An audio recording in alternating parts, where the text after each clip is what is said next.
It's the 3 on PLAXtv.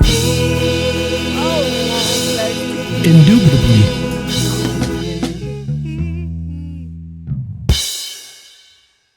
What's good, YouTube? It's your boy PLAX, and I am back again with another episode of the 3 on PLAXtv.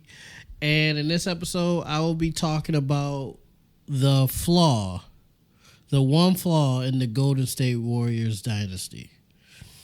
Now, the Golden State Warriors over the past, almost decade, it's almost been a decade, have turned themselves into one of the greatest dynasties in NBA history. Not only have they won 4 championships since 2015, so within 8 years, I'll just say to 2025, assuming they don't win again, right? Assuming they don't win again, from 2015 to 2025, they have won 4 championships, which makes them a dynasty. They recruited Kevin Durant for 2 of those, but even without KD, they still won 2 championships. They have the greatest record, regular season record in NBA history. They went 73-9 one season. They did not win the championship that year, but they still went 73-9. Steph Curry is the greatest shooter to ever shoot a basketball, ever. Not just NBA history, just ever, period. Klay Thompson, you could argue, is the second or third greatest three-point shooter in NBA history, period. Draymond Green, as much as people get on his bumper and don't appreciate him, he is the greatest Swiss Army knife role player guy in NBA history, or one of the greatest. Steve Kerr, just from the experiences he's had on championship teams with Michael Jordan and Phil Jackson and Greg Popovich and Tim Duncan, and just soaking up all that knowledge from those great players and great coaches, he's one of the greatest coaches of all time. They were fortunate enough to, in their early years, have Mark Jackson to kind of mold this team and give this team the attitude and the confidence that took them into this dynasty level, this superstardom level, because people forget Mark Jackson was the one who gave Steph Curry his confidence. Mark Jackson was the one who gave Draymond his confidence and Klay Thompson his confidence. He's the one who let Draymond play. People forget about Mark Jackson, but Golden State, you could give the argument during this 10-year stretch from 2015 to 2025. I understand it's not 2025 yet. I'm just breaking it down to make it more simple. From 2015 to 2025 is one of the greatest, if not, you could argue, greatest basketball team in NBA history. Not even talking about Andre Iguodala and Sean Livingston and just different guys like that. But with all that greatness, there's one key flaw, and it's something that doesn't really have too much to do with on the court. The one true flaw with the Golden State Warriors dynasty is that they refuse to build for the future. And I know some people will be like, well, that's tough. Like when you're winning championships and you're paying guys big contracts and stuff like that, that's tough to win now and build towards the future. And most of the times you are correct, right? Except Golden State has been blessed to be put in a position to win and build towards the future, and they refuse to. They were blessed with I believe the number 2 overall pick in the 2022 draft. And they were able to draft James Wiseman, who, isn't the greatest big man prospect I've ever seen in my life, but definitely solid, definitely all-star potential.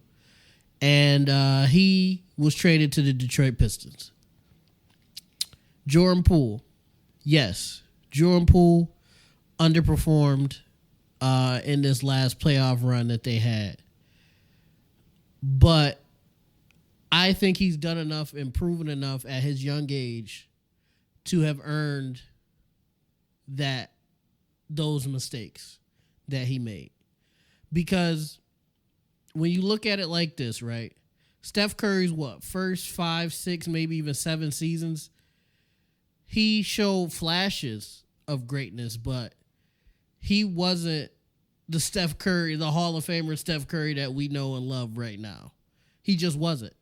He was Monte Ellis's backup guy. He was Robin to Monte Ellis. The only reason he's still in Golden State is because Mark Jackson fought to keep him. Because they were all in on Monte Ellis, which at the time was understandable. Monte Ellis seemed to be the better player. He was a veteran. He was scoring more points. It made sense at the time. Now that's fucking crazy, right? You would never take Monte Ellis over Steph Curry. But at the time, which people seem to forget, Monte Ellis on paper and with the eye test was better than Steph Curry. And Golden State was going to get rid of Steph Curry, but Mark Jackson fought to keep him. That's why we got this dynasty here. Because Mark Jackson had the foresight somehow that this motherfucker is going to be great. And so I'm not saying Jordan Poole is Steph Curry. I'm not saying that. That's crazy, right? What I'm saying is if Golden State trades Steph Curry in his 5th season there, and goes all in on Monte Ellis and builds around him, historically speaking, I don't think this dynasty wins. I don't think this dynasty happens at all with Monte Ellis. And it doesn't. It just doesn't. I think Steph Curry still becomes a superstar. Maybe not to the same extent, maybe not winning as many championships, but Steph Curry still becomes a superstar. Golden State, I think, drops out of even playoff contention over time by now. So the point I'm making with that is not saying Jordan Poole, Steph Curry, but I'm saying let him breathe. You know? Like, give him a chance. Like, you guys have won 4 championships. If you miss one, it's not really a big deal. It's not like somebody's going to get fired. I don't think. I know there's been a lot of firings and stuff lately, but I think Steve Kerr's job is secure, is as secure as anybody's. I would say on par with Greg Popovich's job being secure. Because you've earned that. You won 4 championships in less than a decade. Even, Bob Myers, even though he left on his own accord, but like, I don't think he gets fired because they just happened to not win this year. You guys won 4 championships in less than a decade. 4 championships in 8 years. I get being hungry to win, but at what cost? Right? Because you've won already, but you're decimating the future of your team. You've gotten rid of Jordan Poole, who could potentially be an all-star guard in the future, who's a very good scorer. You got rid of James Wiseman, who, yes, he has some injury issues, but has a very high ceiling and a lot of potential just on the strength of being... Wiseman is what they needed. He's a rim runner and a rim defender. That's what they really need just in general. They've always needed that, but that's what they needed, and they got rid of him because he's more of an offensive big. But I mean, shit, give the kid the ball a little bit. When you have Steph Curry and Klay Thompson, even though Klay isn't as good as he used to be because of the leg injuries, he's still Klay motherfucking Thompson. When you have Draymond Green and that supporting cast, right? I feel like you have wiggle room to let the young guys go out there and play because you have these guys. Yes, they're older, but that's beneficial to them. Give them a breather. Give Steph a breather. Give Klay a breather. Let Klay sit down for a quarter or two. Give Draymond a breather. Let Jonathan Kuminga play. That's another thing. Moses Moody and Jonathan Kuminga want to leave because they're young. They're not getting playing time. Yeah, they're learning a little bit just being around Steph Curry, and they're winning. They won maybe one championship, could potentially win another one, and that all that is great. But once Steph, Clay, and Dre, once these guys are gone, I don't know shit because I haven't been on the court. I might have played a little bit twos and fews here and there, but I have not been on the court, so I'm technically not getting better. And I understand it, especially after a championship has been won already. I got a ring. Yeah, I mean, even if I become an all-star, they'll be like, oh, he didn't earn that. He wasn't really playing, and blah, blah, blah. I have a ring, regardless. So I can spend the rest of my career just trying to make myself better and fighting to get another one. But I'm not stressing it because I got one already. So that's the one flaw. And go even Patrick Baldwin, you know, he's not like a top, he was never like a top prospect or nothing like that, but he's a solid 3-4 small forward, power forward who's never touched the floor. And I just think that's a problem. And I just think like they're too reliant on Steph and Clay and Draymond and the older supporting cast when in all actuality, these guys aren't going to be here forever. I think as a basketball society, we see LeBron and we're like, oh, that's everybody's going to do that. No. LeBron James is an anomaly. Everybody's not going to play till they're 40 and still average the same statistics they were averaging when they were 27. Everyone's not going to do that, guys. Just because we see LeBron doing it does not mean Steph and Kawhi and Kevin Durant and all those guys are going to be doing that. Not saying they can't, but I doubt it. Steph Curry, Clay is already slowing down. Steph Curry, by the time he's 40, if he decides to play that long, that's a whole other thing. I don't even think he's going to play that long. But if he decides to play that long, I'm assuming Steph is going to be like a stand in the corner 3-point shooter at that point. Obviously not right now. He's still like cooking, but when he's 37, 38, 39, 40, if he's still in the league, he's going to be standing in the motherfucking corner. He's not going to be running around and all that shit because he's going to be tired because he's going to be old. Golden State already ran into issues with injuries and stuff like that with Steph, Clay, Draymond, just different guys getting hurt. They just happen to overcome it because they're so great of a team and an organization. But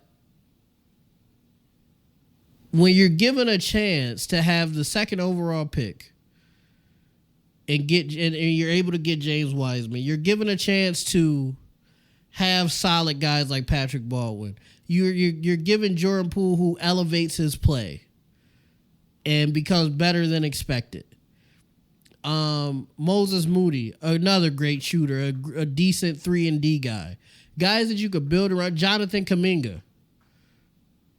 Generally a raw talent, but all-star level potential. Another Draymond Green potential. And you guys are trading them away and sitting them on the bench. And maybe it's more to it. I'm not there. I've never been part of a dynasty, so maybe I don't understand the details of it. But most dynasties aren't blessed with these type of young guys, right? Most of the time when you're winning, it's slim pickings. You just got to try to win as many championships as you can, and then when your guys are gone, when your top guys are gone, that's when you hit the reset button. But Golden State has been blessed to be able to win and hit the reset button at the same time, and they're just throwing it away, in my opinion. Because Jordan Poole is gone now. James Wiseman is gone. Jonathan Kuminga is probably on his way out because he's actively said he doesn't want to be there anymore. Moses Moody is another one. Patrick Baldwin is gone. It's just a bunch of the list is more. It's like 3 other rookies that are just gone. or younger guy, maybe not rookies, but younger guys that just left. And I just think Golden State is shooting themselves in the foot for the future, because once Steph and Clay and Draymond and those guys are gone for good, they're going to be left with nothing. And they're going to have to figure it out, when you could have just had guys already there that have learned under Steph and Clay and Draymond and Steve Kerr and all those guys, and they were given opportunities to play, and they would be ready, and then you would win at least another championship or two just off of culture alone. You know what I mean? But hey, maybe I'm wrong. I could be wrong. Let me know in the comments down below. Maybe they're doing the right thing. Maybe this is what they need to be doing so they could, keep this core together. Whatever. But let me know in the comments down below what you thought of this video. Make sure you like, make sure you comment, make sure you subscribe, make sure you ding that notification bell so you know every time I drop a video. And most of all, YouTube, I love you guys. Peace. It's the 3 on PLAXtv. Indubitably.